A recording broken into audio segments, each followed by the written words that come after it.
Hello, everyone, and welcome back to Auer Time with Crown College coach John Auer. Auer Time is a weekly program that gives you, the fans, the opportunity to ask the Crown College coach questions about the Storm, football or sports in general, or just life questions, or just seeking the wisdom of the coach. This week we have an exciting program for you as he discusses a little bit about the St. Scholastica game from last weekend. We learn a little bit about what he's got planned for Westminster this weekend, and the coach shares with us some of his wisdom about life and about his favorite Bible verse. So let's get right to Auer Time. So we'd like to welcome back Coach Auer this week.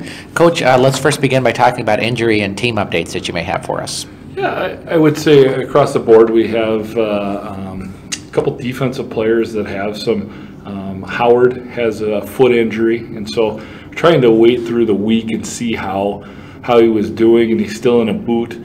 So he's going to travel with us, and we'll see how his foot feeling. But I'd still say he's a week away from that standpoint. Other than that, we should be pretty good across the board as far as players returning for this week. You know, again, we still have the guys with the clubs on and all that for another 2 weeks before they get those off. And so, you know, we're battling through it. We have some backup guys that have some different injuries and things like that, so they won't travel with us this week. But all in all, it's just, you know, this time of year, everybody has that. And so it's finding ways to encourage guys, and especially those guys that get a chance, for them to get in there and educate them to get them on the right track. Looking back at last week, it was kind of a tough loss at St. Scholastica. Is this kind of just a game that things aren't going your way and just kind of scrub it out? I was telling somebody this. I probably had one other Saturday that felt as bad as that one. It was like everything that could go wrong went wrong. And so, you know, from that perspective, it was really frustrating because of the fact that, you know, I think our kids worked hard during the week and doing it, and you know, just different things throughout the day. And we talked about the fact of it presented different problems and different things.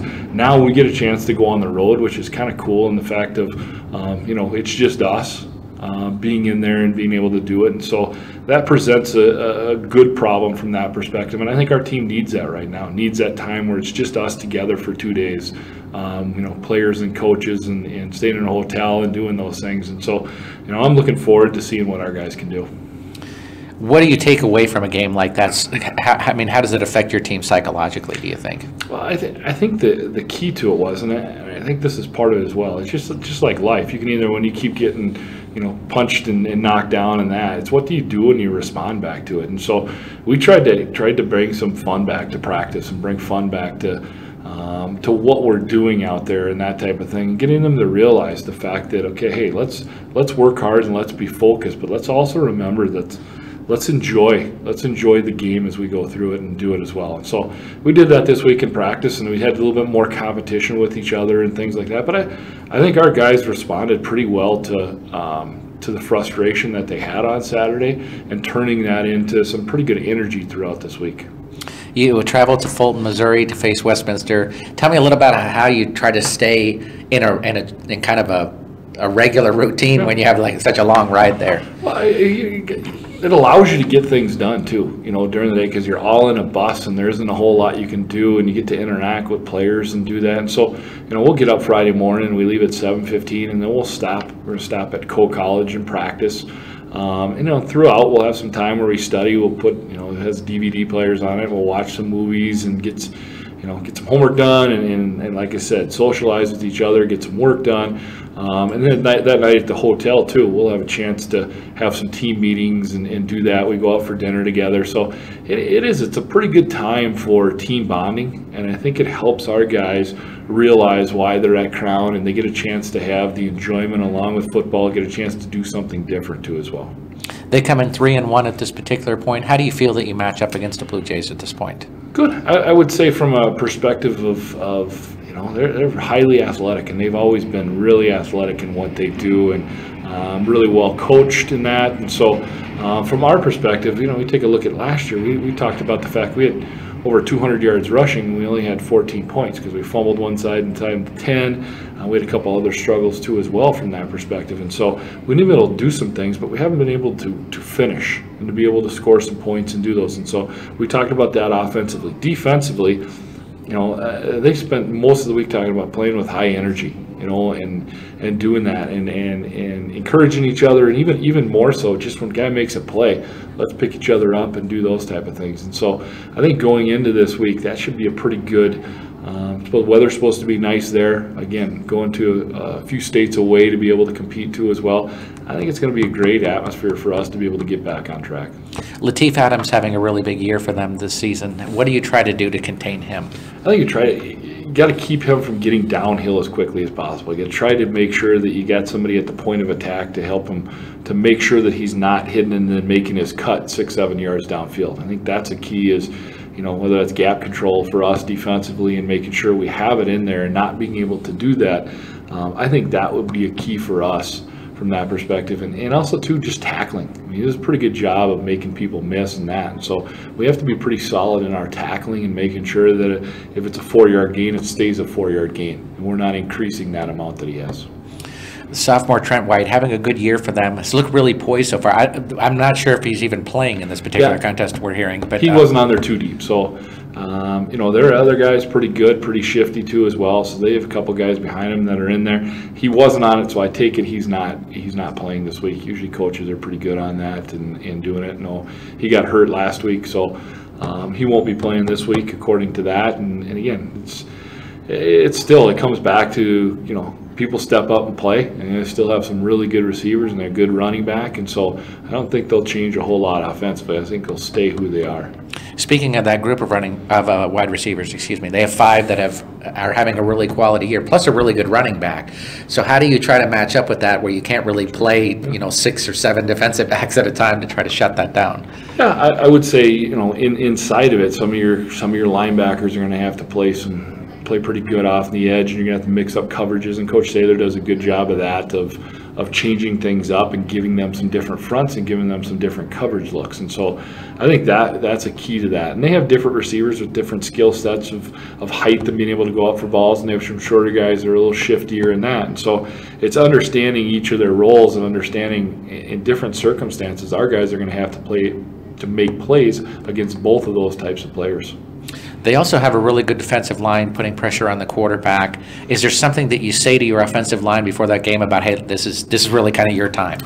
Well, we're watching film over the weekend. I texted Coach Hayes and I said, they're like some street fighters up front where they just come off the football and go and make plays and do that. And so we tried to simulate that this week, on our scout team defensive line. Just told those guys, hey, get upfield. Don't worry about block reacting. Just do this. And when we did drills, we worked on that too as well. And so I think from our perspective, it would be more of a case of us still taking our proper steps and understanding they may be in different spots. So we might have to adjust throughout the game because of the difference in the teams we usually play up front and how they play on their defensive line. So what you try to do in that is just kind of tell your guys to stick to their fundamentals and work from there. Yeah, I would say it's that, and understanding there is a little bit of differences on certain plays according to your steps and according to what you're trying to do. There's going to be some situations where it's harder, and there's going to be some situations where it's going to be a little bit easier to do some things than it was against defensive players who play it a different way up front. And so in our case, it's a case of, adjusting to those things that may be a little bit more difficult, and how do we change up some blocking scheme things to meet those needs. Beginning with our fan questions this week, our first one is from Todd from Waconia, who asks, how hard is it to recruit at Crown College when there are so many good Division III schools in the area? It's a good question. I would say not only D3 schools, but also the concept of Crown being a Christian college, and inside of our state, you have both Northwestern and Bethel too as well, and there's other ones too as well, but that play football, and so there's a high concentration of those schools looking for certain kids. And so, you have other states where there isn't any in the state that has the same thing that the 3 of our schools have. So for us, it's a case of not only competing within our state against those other 2 schools, because there is differences between those schools too as well, but it's also going outside the state and finding some kids that are looking for that atmosphere but may not have it in their own state too. Interesting. Kevin from Minnetonka asked, what is the process you follow to select your assistant coaches?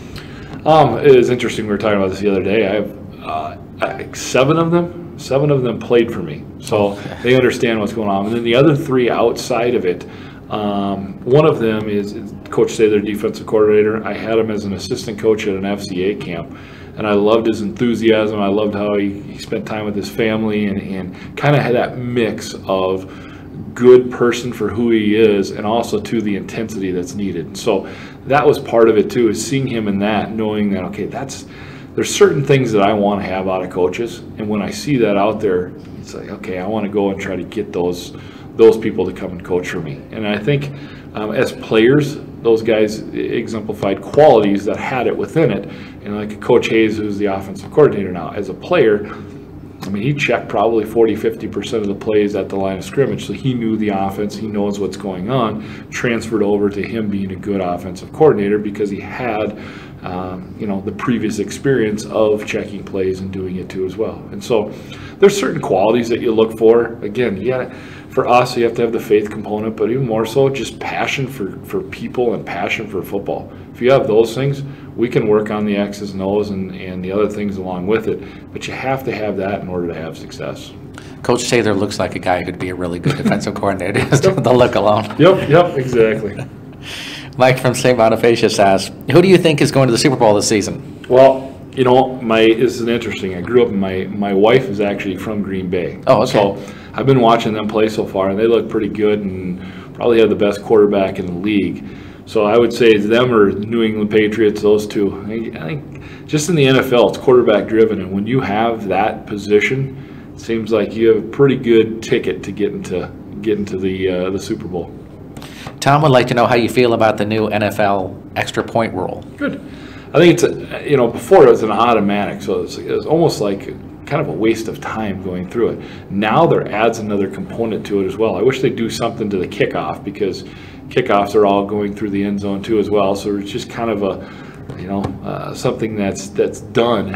And I think the extra point, I think they've missed 9, and there was a total of 11 all of last year. So I think it's making a difference inside of it, and I think it adds a component to it when you go for 2, when you're going to kick the extra point after you lose that point, and that becomes a major component of the game. So I think they've added some emphasis to the extra point by changing that rule. I'm curious what you think, because another coach had mentioned to me his concern that rules like that start to trickle their way down through the college ranks. Is that something you could see at Division III? We've always had that. In Division I, they moved the kickoff back for a year because kickoffs were going through the end and that type of thing. So from our perspective, we were kicking down to the 20 when they moved that back, and it was hard for D3 teams because we didn't have the kickers of D1 teams. And so you find that a lot. You look at most rules that are in college football, it's generated by Division I schools. And so there's a huge difference between those schools and our schools, and yet we're all playing by the same rules. And so I think that's part of it too as well. It always leads you to looking at certain things, which I think is good. But again, we'd like to have decisions made upon our level of play, who we have, the type of athletes we have, and sometimes that gets out of whack when we only look at Division I schools. That's interesting. Carl would like to know, he's curious what you thought about the whole Deflategate thing. Did you seem that this was kind of blown out of proportion? I do. I think this. I look at it like our quarterback right now Brandon has some pretty small hands, and we use our own footballs. So each side uses their own footballs. To be able to have what would be more productive for you, to me, I take a look at the only negative on it is breaking a rule. If you have a rule, you got to stick by that rule. But as far as the rule goes, I think it's something that should be looked at and said, okay, hey, is this something that we can examine and either increase the distance of the inflation levels and those type of things from doing it? Because there isn't any intention on there. It doesn't change the game from that standpoint. It's enhancing the ability for your players to do it, and each side has the ability to do it. So you're not gaining an advantage on either side of the ball from that standpoint, because you can do whatever you want with your footballs. I kind of look at this in the same way that a receiver's wearing gloves, let's just say. Yep. That's kind of an advantage if you get down to it. Same exact thing from that standpoint. And again, I think it came down to, didn't really mean anything as far as the footballs. I think it came back to more who was telling the truth, who was hiding what and doing that, than it was the actual deflating of the football. Worried Mom asks, as a single mom, how is it that you're able to instill in your son or instill in a young man the importance of choosing good friends? I would say that would be a main thing. We still have those conversations here, on some guys that have recently had some troubles, and just talk to them about who you hang around with eventually ends up being who you are. And I always say you always want to run with horses that are like you. And so try to find people that have the same values and beliefs that you do. The hard part is sometimes aren't those, especially in high school, aren't perceived to be those are the cool people, when in fact you want to get who are the right people for you to be with. And so, I would say that would be the encouragement to your son, is just that idea of, why do you hang out with that person? Why wouldn't you hang out with this? And what are the reasonings behind why you think that person is somebody that could be a good influence on you?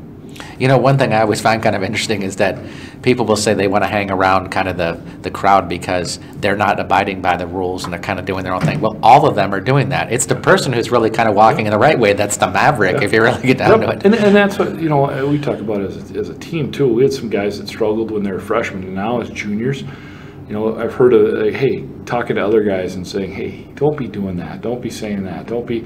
And those are the kind of guys, that's what we want to see, is holding other people accountable for doing things right. And that's when you start that maturation process of not only doing things right in your own life, but also holding others accountable as well. Mary would like to know, what is your favorite Bible verse and why? I would say it's kind of cliche, but I would say I can do all things through Christ who strengthens me. And we talk about the fact on our team that, whether it's your academics, whether it's football, whether it's your faith, the only thing that can cure everything is growing in your faith. Because of the fact that if you do that, the other things will fall in line in your life. And so that's kind of the verse that comes back to the concept of, if I do this, the other stuff will take care of itself. And try to reiterate to our guys that, well, I have this problem and this problem. Guys, understand that if you take this approach to it, those other problems will take care of themselves because of the fact that you've decided that this is an emphasis in your life. Excellent. Bob from Arden Hills would like to know, do you find it hard to talk about Christian values and really get through to your players when there seems to be such an open hostility towards Christians and our ideals these days? Yeah, I wouldn't say here it's that, because all of the guys on our team and all of my assistants are all Christian guys, so we all have that same base. I would say it's the understanding of not just what is a Christian, but more so what's living your life as a Christian. And I would say with our guys, that's more of the battle right now, is you have so many things, whether it's through their phones or whether it's on TV or radio, music they listen to. It's trying to get them, because a lot of times they're not trying to do something wrong. They just don't realize what's wrong in it. And so in getting them to understand what living their life for the Lord is like, that's understanding those concepts. Instead of just telling them, don't do this, don't do that, we want them to think through, why don't I want to do it, or why do I want to do it from that perspective. And that would probably be the biggest problem right now, is understanding the difference between just being a Christian and living my life as a Christian. Our last question is, Luke from Plymouth asks, what is the craziest football-related story you've ever heard that simply can't be true? Wow, that's the first time I ever heard that. I mean, I've had some good ones through the past of different things, but I think back to, I've had some different coaching situations in time where I've had we haven't had play called and we snap the football on a certain situation, or we tell guys, hey, this is the play that's coming, and they still are able to do it. And so I would say from our perspective, those are kind of the craziest things. Is you can do whatever you want from the perspective of information and doing it. The game is exactly what it is. It's a game, and you never know what's going to happen on each individual play and what's going to happen at the end of 3 hours throughout it. So, that's part of what's fun about football, and what was frustrating about last Saturday, bounces and different things like that coming. But that's part of what makes football great, is the fact that anything can happen on any day. Excellent. Well, thank you, Coach, for joining us this week. You bet. Thank you. We want to thank Coach Auer for joining us in Auer Time this week. If you have your own questions you'd like to ask the Crown College coach, please send them to us at johnauer@minorleaguesportsreport.com. That's John Auer at minorleaguesportsreport.com. Please have them to us by Wednesday at noon so we can give the coach a little bit of time to review those questions before we record the show on Thursday. We hope you enjoyed this week's program. I'm Rob Paneer, the managing editor of the Minor League Sports Report, and just keep in mind that every Friday morning, it's Auer Time.